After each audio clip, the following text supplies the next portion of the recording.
dapat alamin ano ang tama. Sa taas ay magtiwala, di ka nag-iisa. Say no to pang-aapi, pang-aabuso at mali. Talk about it, be brave.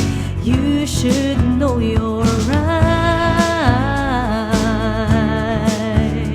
Welcome back to Tina Talks, where we talk about the rights of every human being. And for today's video ay pag-uusapan natin ang ikawalong karapatan ng tao. Yan ang the right to access help from the government.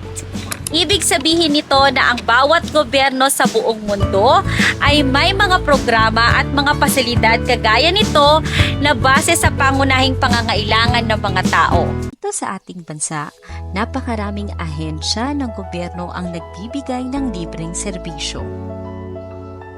Ang edukasyon. Meron tayong mga public schools mula sa daycare center, elementary school, national high school at college. Meron din tayong mga library na kung saan ay meron ding free use of internet. Emergency services. Ang ating mga police stations na 24/7 na bukas para sa lahat ng may kailangan. Bureau of Fire Protection. And public hospitals. Justice.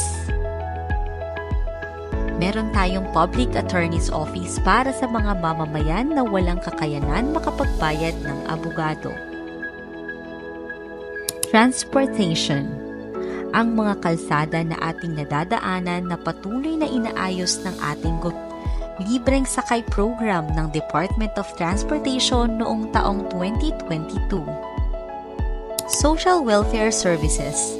Ang iba't ibang programa ng Department of Social Welfare and Development, gaya na lamang ng Sustainable Livelihood Program, Center and Residential Facilities Care, Assistance to Individual in Crisis Situations, Disaster Response Operations, Supplementary Feeding Program, and Family and Child Welfare.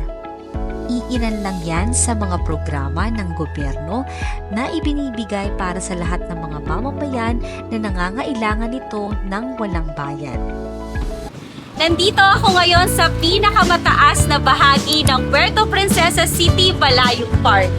Ito ay napakalawak na lugar na kung saan ang lahat ng mga Palawenyo ay maaaring pupunta ng libre.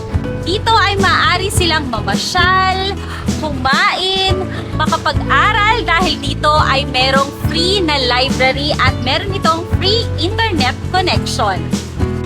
At kung gusto mo naman mag-conduct ng mga trainings, seminars at iba't ibang mga gawain, ay meron din silang mga lugar dito na kung saan pwede kang mag-request from the city government at pwede mong magamit ang facilities.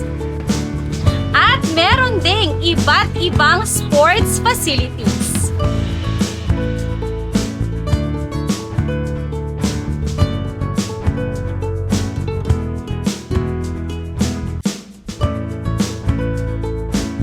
Ayan, sa pagpasok natin dito sa Balayong Park, nakita ko si Kuya Vladimir, isang lokal din ng Palawan. Ito po ay libre. Marami pong pumupunta na lokal. Free.